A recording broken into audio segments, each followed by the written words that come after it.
თუ გიფიქრიათ თქვენი იდეების სხვანაირად შეფუთვაზე, მაგალითად, ძველ თაობას ანაბრები ადარდებთ.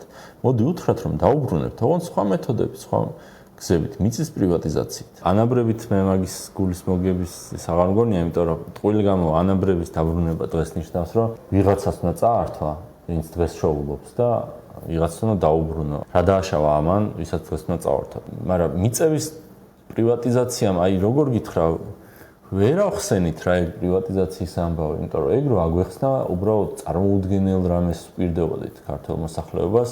ადამიანზე დაახლოებით ჰექტარ-ნახევარი მიწა მოდიოდა და ამ მიწაზე ზევით რაც არის ტყე იქნება თუ მდინარე თუ ტბა, ეგეც მისი იქნებოდა და მიწის ქვევით რაც არის ისიც მისი იქნებოდა.